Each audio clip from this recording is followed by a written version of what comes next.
I thought you were going to say that. Okay. Welcome to Because Reading is Sexy. Woo!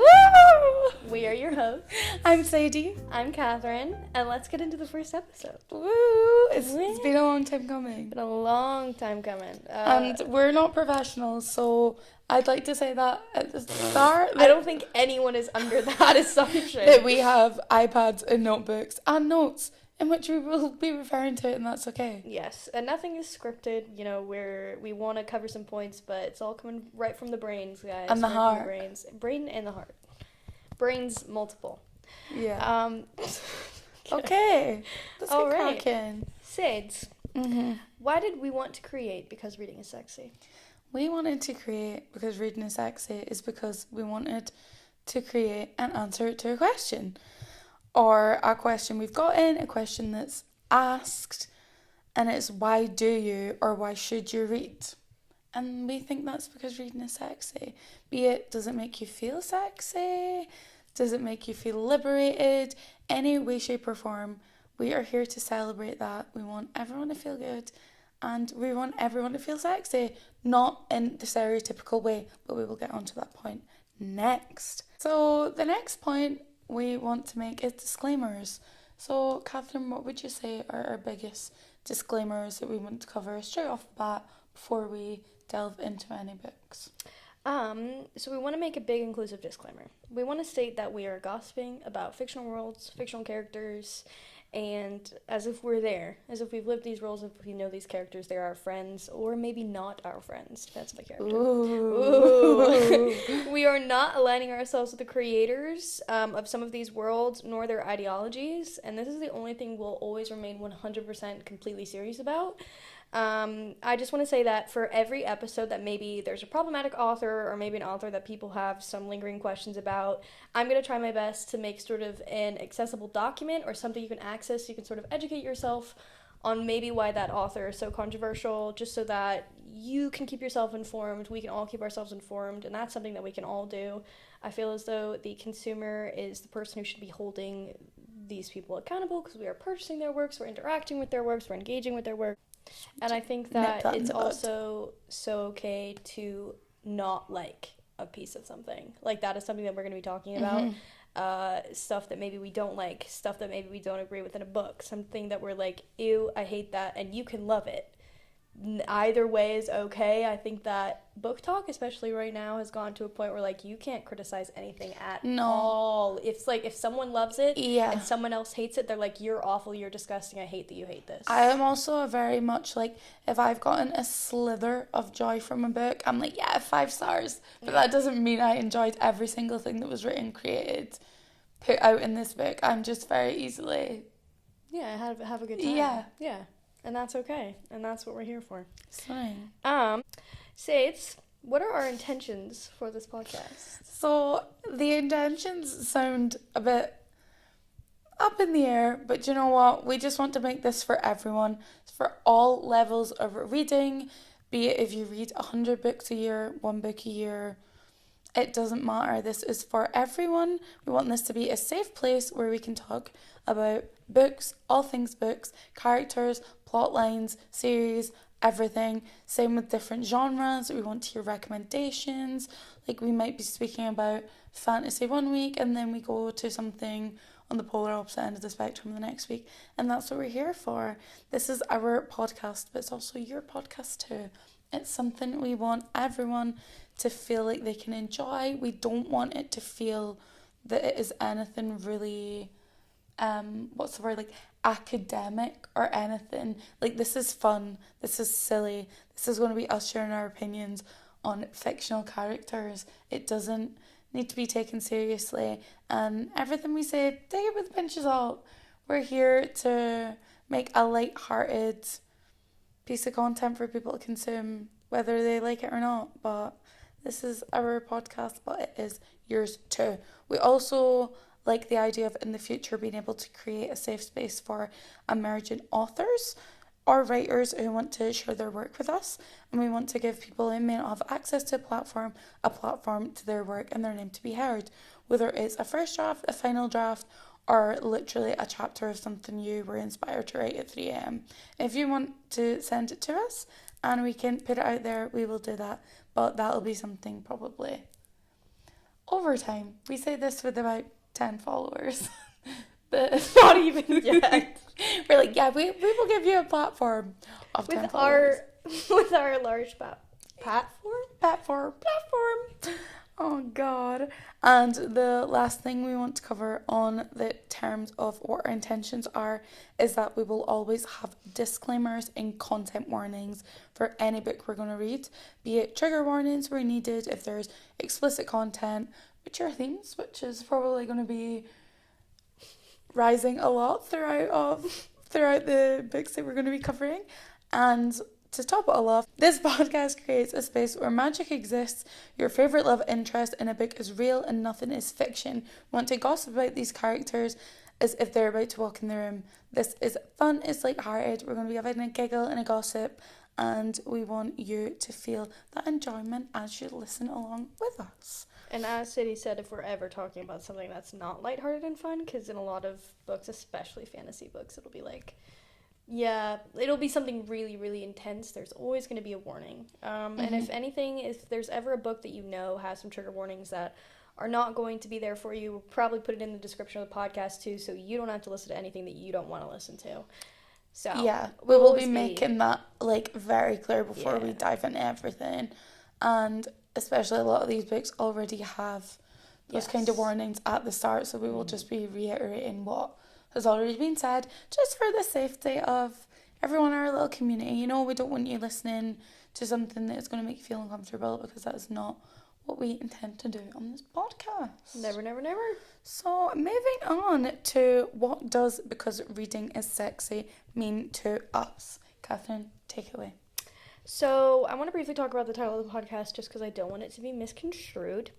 So let's get it out of the way now.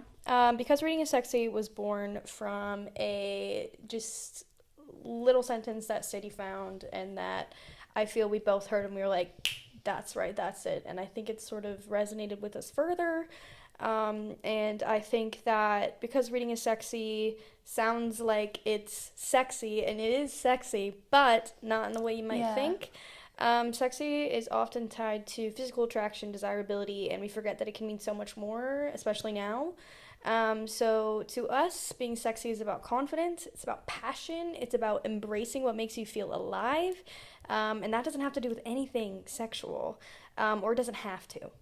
It's about stepping into things that bring us joy, make us feel powerful, make us feel heard.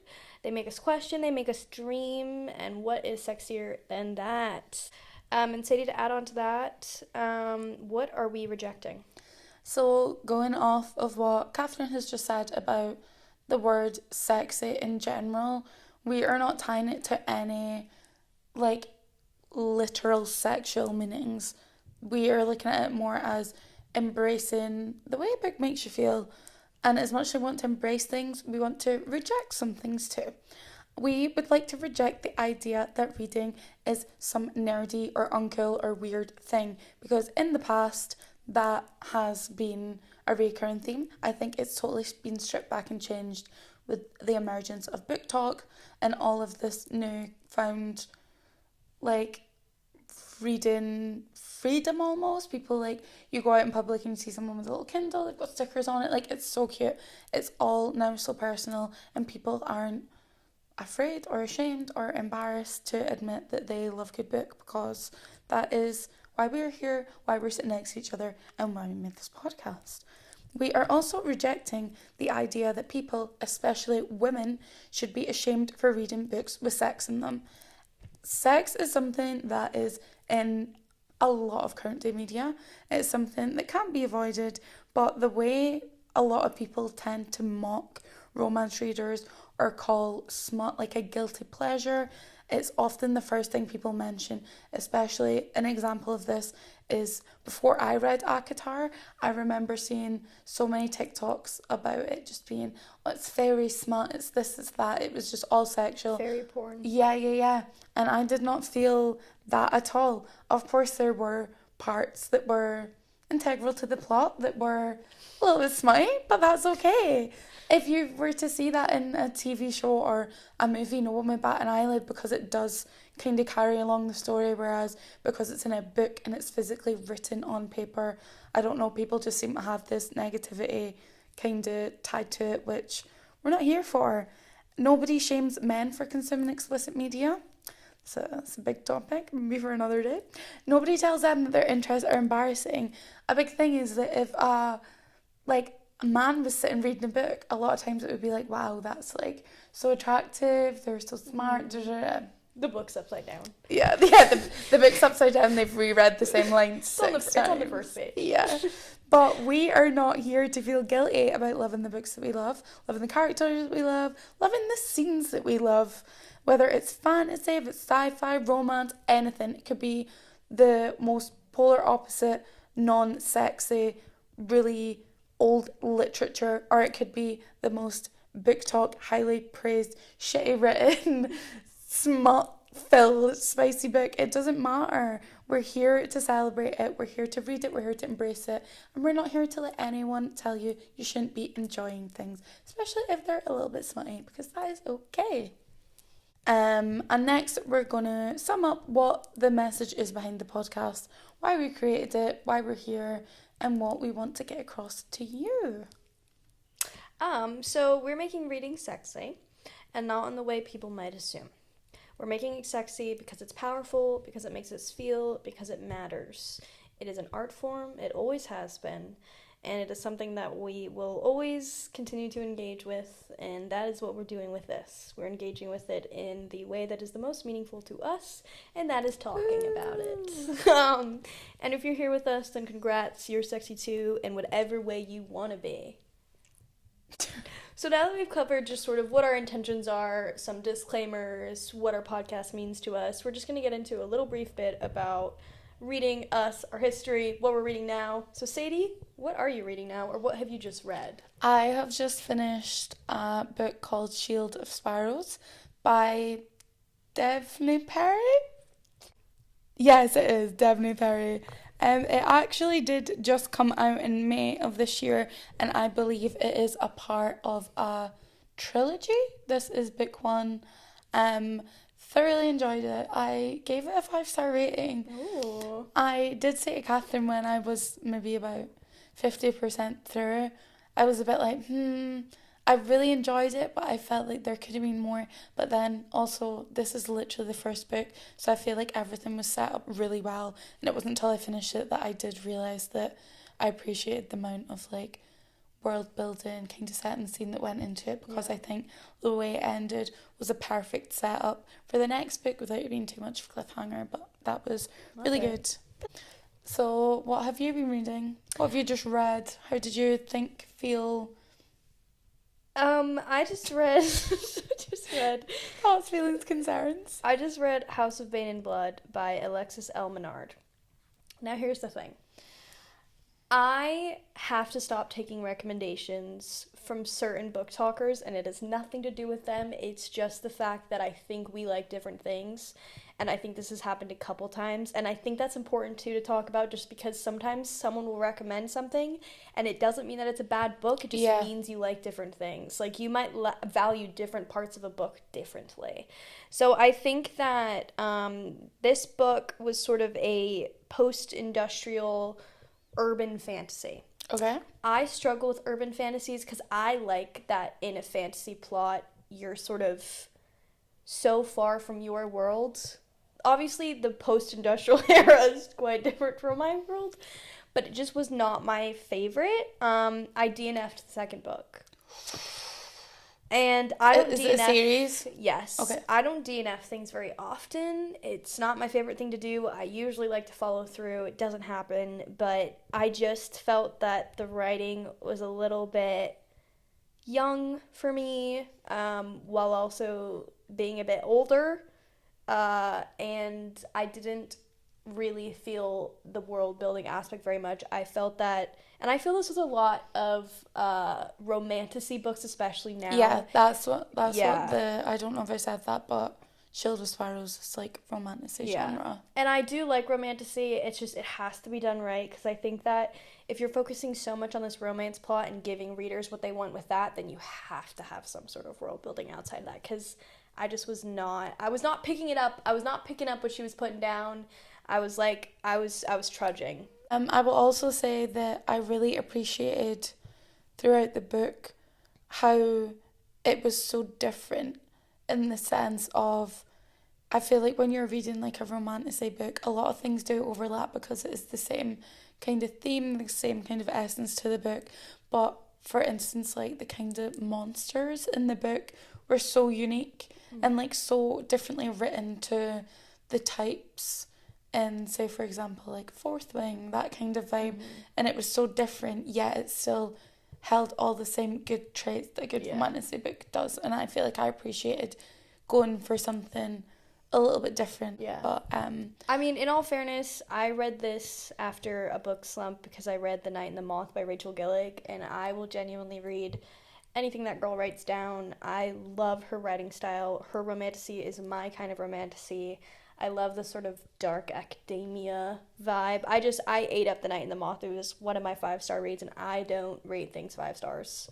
I do. Really, ever. Yeah, that's the difference. Sadie and I are going to be, your guys are going to come into an episode and Sadie's going to be like, I loved it, I had such a good time, and I'm going to be like, that was a 2-star read for me. I kind of find it, I feel like because you have a lot more, like, not book knowledge, but like you have read a lot more than me, especially in like the fantasy genre. I'm bored more I'm easily still than you relatively new. Yeah, I have said many times that I want to swap my brain with Sadie's just so that I can read the things that I've read that have ruined me for all of the other books that I now read.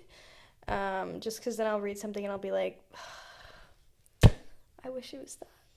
And I won't say what that is. Whoa. Spoiler! But no, House of Bane and Blood, the first book was a 2.5 star for me, and the second book was a 0 star for me. And I'm so sorry. And I gave mine a 5 star, so that's that. So just setting the vibe of the podcast so far. It's like your good and bad conscience. I'm like, 5 star, made me smile. On your shoulder and the devil on your shoulder. That's what we are. Sadie, what are we covering first? So the first book series I want to cover is, drum roll please, the Empyrean series, woo! Which consists of Fourth Wing, Iron Flame, and the newest book, Onyx Storm, which was just released January of this year. Yeah, there is still more to come, but because this podcast kind of came off the back of when we were reading them, we thought this would be a good place to start. We were sending each other a lot of voice notes when we were reading Onyx Storm, and then we were like, oh, this could so be turned into some sort of media form. I wish we had kept those voice notes. Me too. I do actually have reaction videos for Onyx Storm. Because I basically told Sadie that I wanted her reaction to like a certain set of episodes, chapters. Yeah, and also just to dive back into what I previously mentioned with any warnings, spoilers are going to be here, there, and everywhere. If you haven't read the book, read the book, come back to us, we're going to be here, but we will not Or if you don't plan on reading it and you just want to hear our thoughts. Yeah, too. That is true. You don't have to read it if you just maybe have heard about it and you want to listen. We will not be going out of our way not to spoil things, because we'll be talking about it. We'll be talking about it. Woo! Yeah. So with that in full swing of us going straight into the Empyrean series. Empyrean, a lot of people have different pronunciations for different characters, things, names. Which we will get into. In the coming episodes, but because there is a right way to pronounce certain things, and some people don't knock the way anything is pronounced by us. Nah, I don't know how to pronounce We are not professional. We're not professional. We're not professional speakers. I can barely get through English. Never mind a full fantasy fictional language. Nah. Anyway, As we have now covered what we're going to be covering book-wise, I thought I would leave it to Catherine to introduce our first segment, our recurring segment of the podcast, which we're going to start with when we start covering the Empyrean series in the next episode. Our first reading and sexy recurring segment is Book Babe of the Week. We sort of wanted to make this gender neutral because it could be said for whatever character they are. Book Babe of the Week number 1 is only fitting since we're covering the Empyrean series first. It is Xaden Riorson. Shadow Daddy. Shadow Daddy. We love a man who is pathetically down bad and hates everyone but her forever. And I'm so excited to be re-immersed into the way I felt when I first read about the character of Xaden. Yeah. That first impression of him. And we're going to get into it too, because we've got some opinions. Yeah, we've got thoughts, feelings, and concerns. For sure. Sadie, what do we want to say to our listeners? Here's to you. Here's to the readers. This podcast is forever and always a love letter to you. You who are the main character of your own story. Because reading is sexy. And so are you. And we're very grateful if you have made it to the end of this episode. If you have listened to us yap on. But we are super excited on what this podcast is going to bring. Where it's going to end up. Whether it reaches one person or it reaches 100 people. We will be happy with whatever. We have created this to create a safe space, a nice community for everyone like-minded in the book community world. Yeah. So that's that. Here's to you, and thanks for tuning in on episode 1. Yeah, and we'll see you next time. Bye.